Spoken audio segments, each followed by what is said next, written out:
नमस्कार।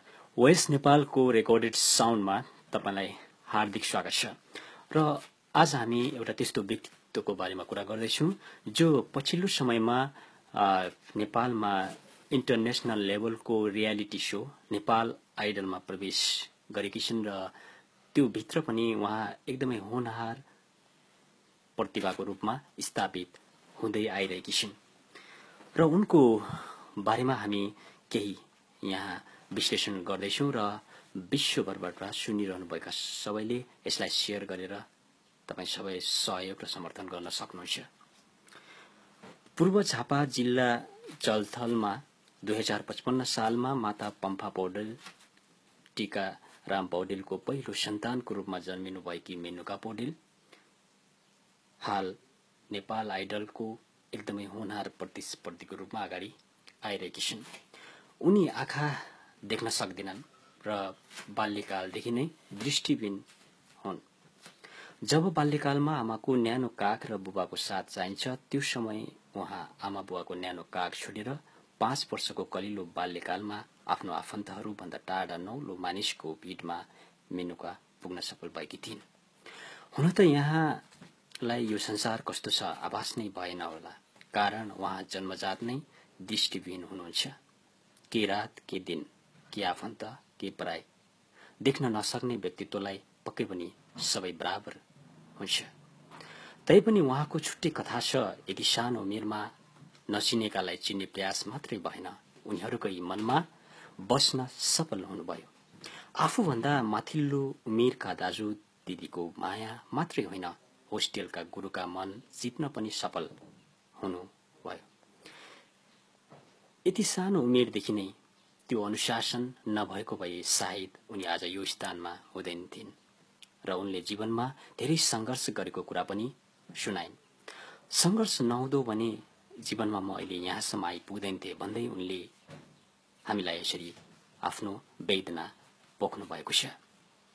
होस्टेलमा आफूभन्दा ठूलोको हार्मोनियम समातिएको, गीत गाएको र मादल तबला बजाएको सुन्दा मेनुकाको मन खुसी हुने गर्दथ्यो।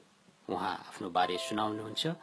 उनी त्यो सानो बाल्यकालबाट देखि नै सुरु भयो उहाँको सांगीतिक जीवन।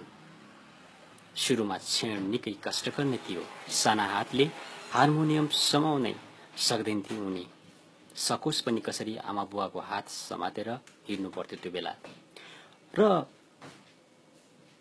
नेपाल आइडलको थिएटर राउन्ड 10 मा उनले गाएको गीतको थोरै अंश हामी यहाँ शेयर गर्न चाहन्छौं।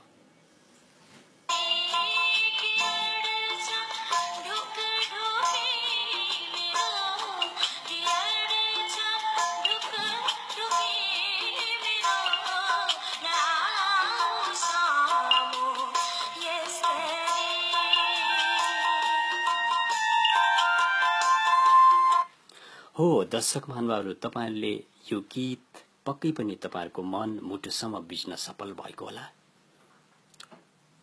उहाँको यो प्रतिभालाई देखेर नेपाल र नेपाल बाहिर रहेका नेपाली समुदायहरुमा एउटा ठूलै आशाको किरण पलाएको छ।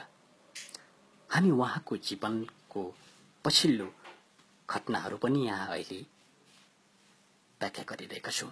संगीतप्रतिको झुकाव देखेर अन्तमा गुरु र दादा दिदीले नै हार्मोनियम समातेर बजाउन सिकाउनु भयो। त्यतिबेला सँगैका अग्रज गुरुलाई सम्झदै मेनुका आभार व्यक्त गर्दै भावुक भएर भन्नुहुन्छ, मलाई उनीहरूको त्यो सहयोग नभएको भए सायद म यहाँ पुग्दैन थिए होला। जब मलाई उहाँले सिकाउनु भयो र त्यो बेला म एक्लै केही गर्न सक्दैन थिए। मलाई सहारा भनेकै उनीहरू थिए र त्यो सहारा आज आएर यो स्थानसम्म पुग्न सफल भयो। आमाको हातले पकाएको खाना पाएका छन्, न्यानो काख पाएका छन् धेरैले, तर मेनुका त्योबाट वञ्चित छिन्। तर पनि रत्तिभर पिर छैन उनीलाई र उनी आफै स्वयं गर्नुपर्छ र केही गर्नुपर्छ भन्ने कुराप्रति विश्वास गर्छिन्। हो, यही कुराले गर्दा अहिले तमाम युवा युवतीहरूमा एउटा इन्स्पायरिङ पार्ट्सको रूपमा मेनुका पौडेल रहेकी छिन्। आमा बाबुले होस्टेल नराख्नु भएको भए सायद मैले यो प्लेटफर्म पाउने थिइनँ होला।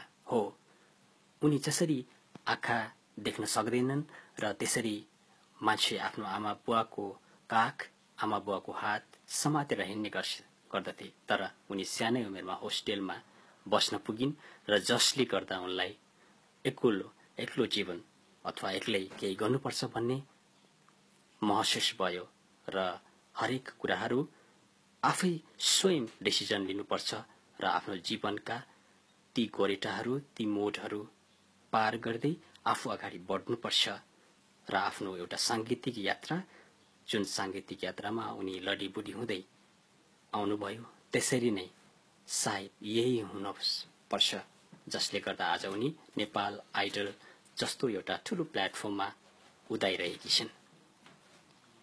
सफलताले नै जीवनमा मान्छेका ती विगतहरूमा घटेका ती घटनाहरूलाई पनि औल्याउने गर्दछ। हो, हामी विगतमा जे कुराहरू फेस गर्दछौँ त्यसको कारण भनेकै सफलताको एउटा बिन्दु हो।